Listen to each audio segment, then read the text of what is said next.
Hey YouTube, my name's Steph and my partner is a collector, which makes me a collector by proxy. So today we're going to take you through Andrew's top 10 video games of all time. Like I said before with my last list video, this list is interchangeable.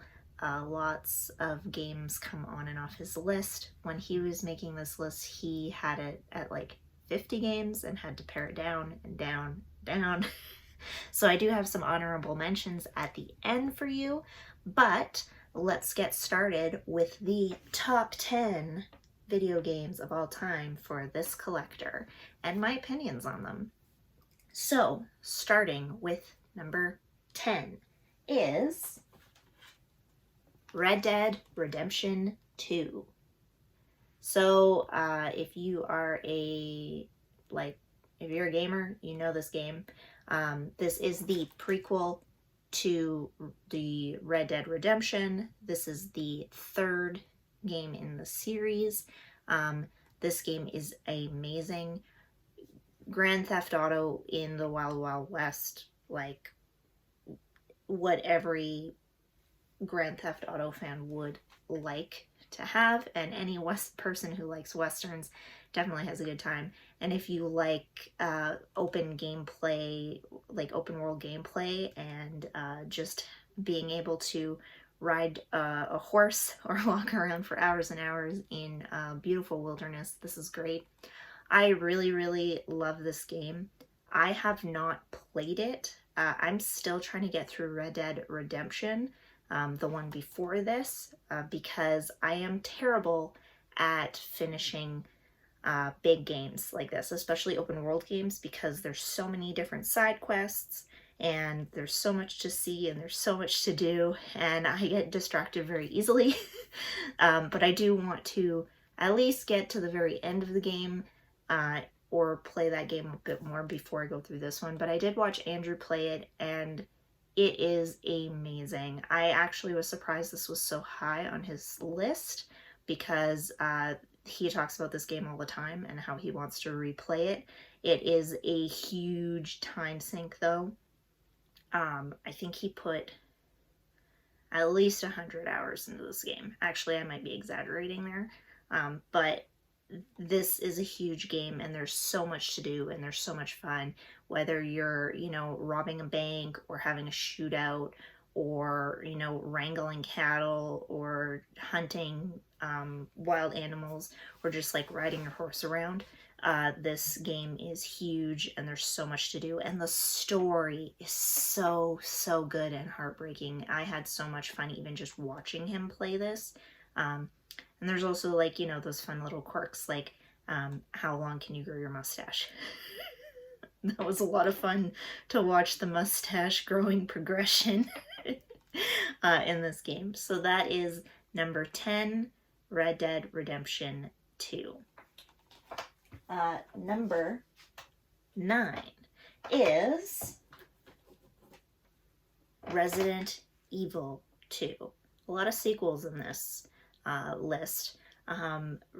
This is the PlayStation version. We don't yet have the remastered one, but that is on our list to play. This is definitely one of Andrew's favorite horror games. I have watched bits and pieces of it. I cannot handle scary games, even if they are super old. And the graphics aren't that great. The sense of dread and zombies and blood and everything, and like the enemies in this, it gets too much for me sometimes. I have to be in a very certain mood to play it. But Resident Evil 2, super great game. If you're a Resident Evil fan, like this is an awesome game, and so many people were excited for the remastered version. We are really lucky that we can still play the original version, but I am very excited to see the updated graphics and everything else in the remastered version as well, once we get that one. So that is number 9, Resident Evil 2. Oh, we also have the Nintendo version as well. So, sorry guys, I'll try and keep up. So we have the PlayStation version, which is the one that I've seen. There's also the Nintendo version that we have as well. And we will eventually get the PlayStation 4 version, I think. So, very cool. A collector's got to have all of his favorite games in like 5 different consoles. So number 8 is going to be Professor Layton on Unwound Future. So this is the third in the, I believe it's the original like trilogy of Professor Layton. There's a lot of Professor Layton games, but like this is like the third in the main story. This one is Andrew's favorite of all of them that he's played. This one, Professor Layton, if you're not familiar, is a DS puzzle game. I think there's different iterations of it, but I've only ever seen him play on the DS version. But Professor Layton is a really great like hand-drawn puzzle game. It's a lot of fun, and the stories are also always very, very good. If you're into puzzles at all, and like mind teasers and stuff, I highly recommend the Professor Layton series. I cannot handle puzzles. As soon as I get something wrong, it takes me a really long time to get over it. So I don't really play these, but they are a lot of fun to watch and listen, and I really enjoy helping Andrew solve the puzzles when he can't figure them out. But he says all of the Professor Layton games are fantastic. This one, he just really, really liked the story better than most. It kind of goes through Professor Layton's past a bit more and unveils a lot about him. And the story, he thinks, is just a little better than the rest, as well as the puzzles. But there's like a ton of puzzles. I think there's, how many puzzles? There's hundreds of puzzles. So if you're a puzzler, this one is really good. Really, really good. Lots of different like math and word and like spatial arrangement puzzles. It's a lot of fun and the stories are great. So anyway, that is number 8. I'm going to do this over and over again. Yeah, that's number 8. Number 8, Professor Layton Unwound Future. So, number 7 is Shadow of the Colossus. We have a couple different versions of this game. This is the new remastered version for PS4. We also have the Ico and Shadows of Colossus, what's this, bundle pack? Bundle collection. Sorry, it's the collection pack for PS3. Ico is the like technically the first Shadow of Colossus, or like the prequel to Shadows of the Colossus, and then Shadows of the Colossus. And we also have the PS2 version. So if you are someone who is into boss battles, this is the game for you. It is only boss battles. I don't think there's any spoilers in that. If you know anything about this game, you have all of these gods basically roaming the earth, and you take them down. It is a bit of a puzzle game because of how you have to fight these and find ways to kill these monsters or these gods. And also the visuals are stunning. if you're a person like me who's just into wide vistas and like the beauty of games, this is definitely the game for you. Andrew and basically all of our gaming friends keep telling me to play this game because apparently I would absolutely love it. But I can't handle the thought of playing this game and like being overwhelmed by the visuals and like the beauty of these gods and then having to kill them. Like, it's their world where we are nothing compared to them. And I feel like I would feel that way, and I'd feel really, really bad for having to kill these gods. So I can't get myself to play it yet. But if you have no problem with that, and you don't get as emotionally invested in games as I do, definitely check this game out, even if just for the visuals. This is Shadows of the Colossus. That is number 7. Number 6 might surprise you. We are huge Animal Crossing fans.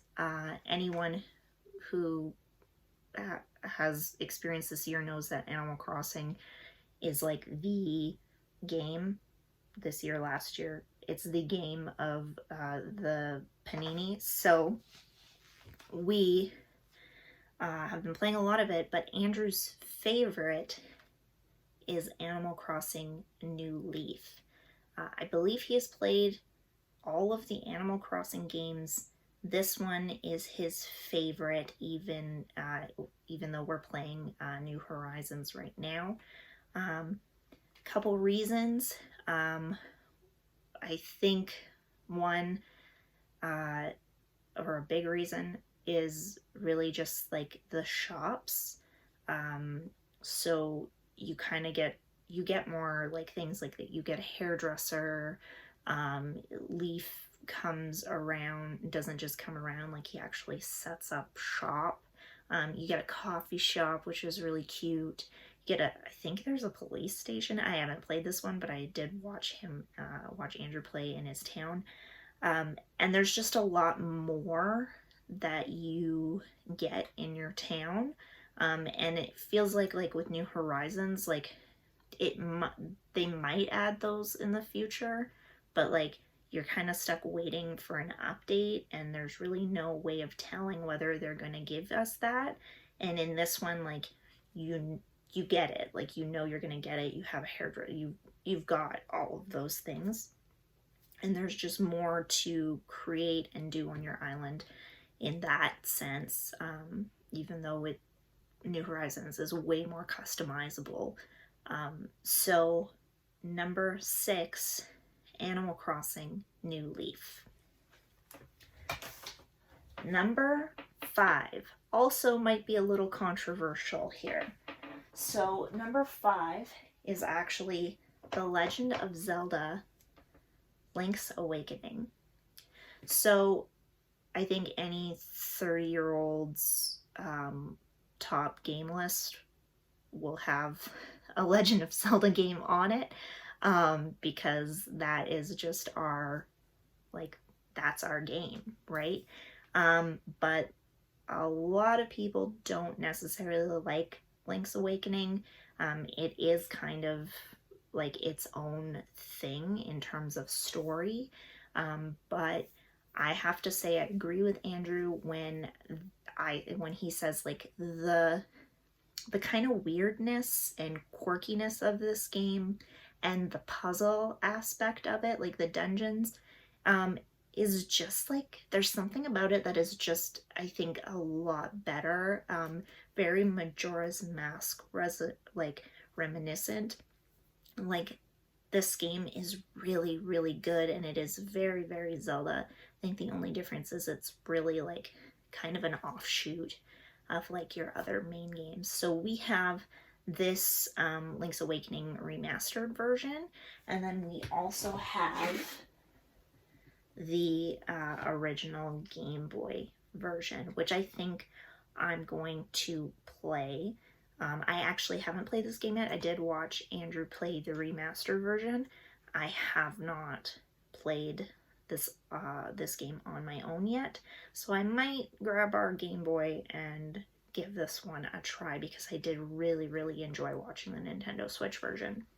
But yeah, and it's just, I really liked what they did with the characters here in the remastered version. It's really cute, and I think it matches the game in general in terms of style. So number 5 is The Adventures of Zelda, Link's Awakening. Number 4 is, I think you guys will get a real sense for Andrew's games in terms of like, there's a lot of puzzle games and more are coming up. But number 4 is Grim Fandango. So this is another classic puzzle game that we have. This is the original PC game we have and can still play, thankfully. I actually played through the PS4 version last year, I think. It was so much fun. I could not believe, like, I'm not one to play old games very often, which is weird considering how many retro games we have. But this game is just so much fun. The story, the concept, the puzzles, like, this is just a hoot. It's a hoot. And for a game from 1993, this is so great. And the art style is awesome too. I highly recommend this if you are into point and clicks. This is a point and click adventure game. And also like the puzzle aspect of games. This is a lot of fun, and it was so great to play through this classic. I might check out the original computer game, but in this game you can switch back and forth between the games to see the old graphics, and I think I definitely preferred the remastered version in terms of graphics. I don't think the gameplay really necessarily changes other than like how you approach your inventory in terms of like clicking. But other than that, I mean, anything from Double Fine, they're great. So that is number 4, Grim Fandango. Number 3 is, I'll take it out of the case. We made special cases for these so we could put them on the shelf, but Perfect Dark. So I remember this game from when I had my Nintendo 64. I really enjoyed GoldenEye. And I remember this game vaguely as well. Like, those were like really great games to play when I had friends over. This is Andrew's like the best game. He says like GoldenEye is nothing compared to this game. More controversy. But Perfect Dark is a lot of fun, and I really enjoy putting this in still to this day and playing it. I don't know if I agree with Andrew in terms of whether it's better than GoldenEye or not. I really don't have that strong of an opinion in terms of those games, but this is a great game, and it is so much fun to play with friends and stuff like that. So we have that, and I also wanted to share with you because we don't have a lot of like original boxes. Honestly, like in terms of collecting, I think that's great for people who have the original boxes, but in terms of like storage and keeping things in good condition and keeping things on a shelf like we like to do, it's really not practical. But there are some where we do still have the original case or original box that it came in. So I think that's really cool. See, again, like for some reason this is cut out, but other than that, like I'm amazed that Andrew's kept it in such good condition for so long, considering like this is the original game he had from when he was a kid. And this is like, just look how good condition that's in. Very impressive. Anyway, so that is number 3, Perfect Dark. Number 2 is, I think I would put this in a top 10 list if I were to make one, is The Curse of Monkey Island. We have the original CD, again, from Andrew's childhood. Great condition. We still play this on the computer today. They never came out with a remastered version for this. In a way, I understand this is the 3rd Monkey Island game, and really the people that really love Monkey Island tend to like the 1st and 2nd ones the best, and they are great. But this one, to me, like, I just think and Andrew also agrees with me, the animation is just better. And in terms of like Guybrush, I think this is the best version of Guybrush that we see in the Monkey of Island series. And the characters and everything, and the song. Anybody who plays Monkey Island would know the song I'm talking about. I think they're just great. It's just such a good game, and the drawing style, the art style is just fantastic, and I think a lot better than the first 2 Monkey Island games. So no hate on those games, they are great, but this is definitely our favorite of the Monkey Island series, and another point and click that I would highly recommend if you ever get your hands on this, or even like a ROM, is that what it's called? Definitely check it out. But the other games are also great and have remastered versions, so if you are into point and clicks and silly puzzles and just great quirky stories about a guy who wants to become a mighty pirate, or sorry, is a mighty pirate, check it out. So that's number 2, Curse of Monkey Island. And we have made it, and here we are, we have made it to the number 1 game according to a collector. Number 1 game in his collection, and probably, I think, yeah, definitely his number 1 of all time is, here I'll pull out the OG one. I bought this for him for his birthday, so I'm the best girlfriend ever. Secret of Mana. So this is his number 1 game of all time, and also in our collection, Secret of Mana on Super Nintendo. We also have the remastered PS4 version, which is great.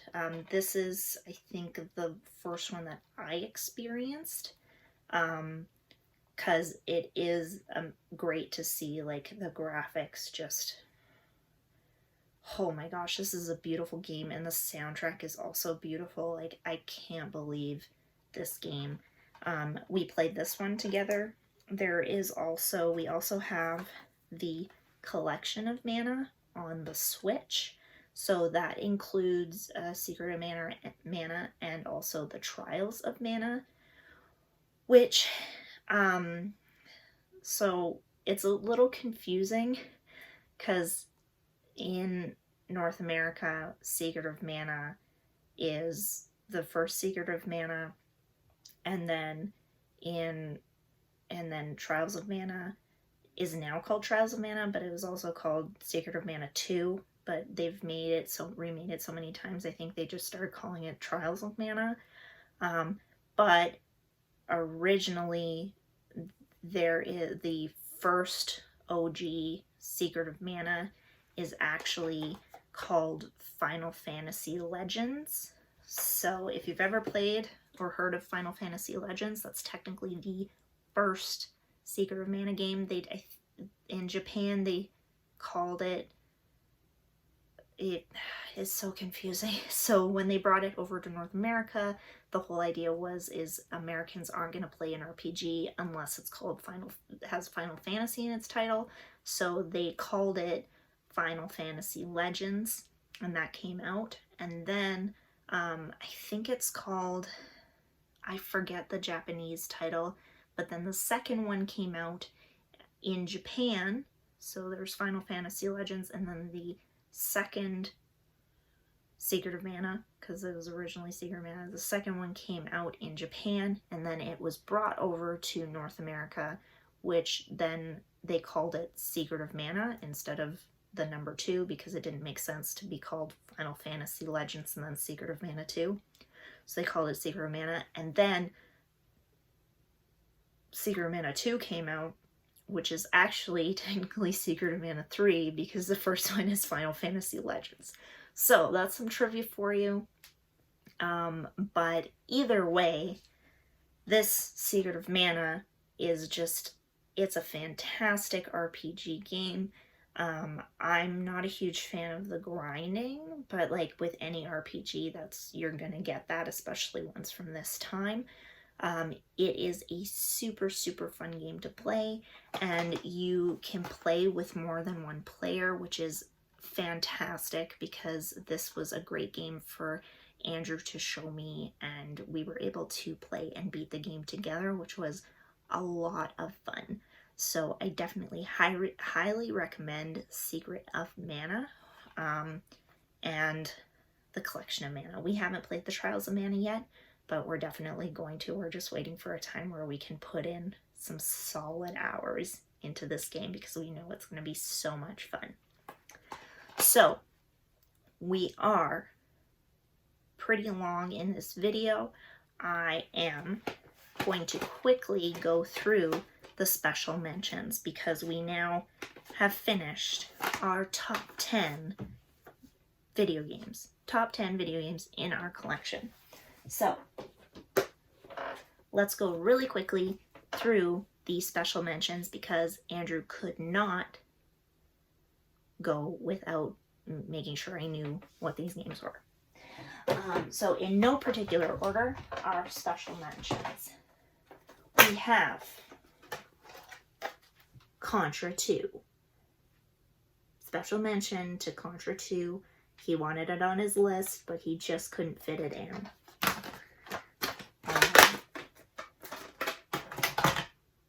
The next special mention, Marble Madness. I actually really enjoy this game. This is a lot of fun. So, special mention, Marble Madness.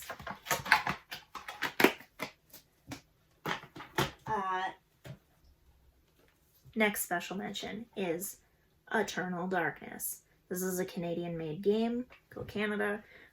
Also, the most terrifying game you might ever play in your life. This is terrifying, and I will never play it, but I might watch Andrew play it on Halloween just for the spirit of it. Eternal Darkness, special mention. Another special mention is Bubble Bobble. We have all the Bubble Bobbles now. It's very exciting. I really enjoy this game. This is a super cute game. So special mention to Bubble Bobble. You are super cute. Special mention is Fallout 3. I absolutely love this game. I really love the Fallout franchise. I have never finished a single Fallout game, even though I love them so much. But Fallout 3 is definitely really, really great. I very much enjoy it. Our next one is Conker's Bad Fur Day. I've never played this game before, but it looks super fun.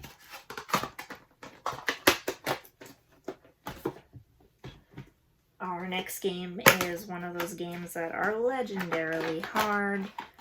If you played this as a kid, you may agree, and that is The Lion King. Special mention to Lion King. It's a super fun game and probably not as hard as you remember it being.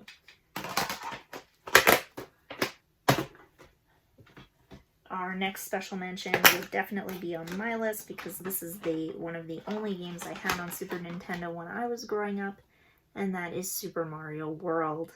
Shout out to Super Mario World. I love this game. This is definitely like my childhood nostalgia right here. And special mention, we're almost there. Special mention to Secret of Evermore. Andrew says this is a super underrated game. I'm gonna check it out. Secret of Evermore. And our final special mention, and he really wanted this on his list, but I'm pretty sure Resident Evil 2 took it out of the running, and that is Silent Hill 2. This is another game that I am too scared to watch or play, but definitely check it out. Silent Hill 2. Okay, everybody, thank you so much for staying with me. That is the end of our top 10 and all of our special mentions. If you like this top 10, let me know in the comments. What did you like? What don't you like? Do you agree with our top 10 list? Let me know. I'm really excited to hear your opinions, and thank you so much for watching. Bye!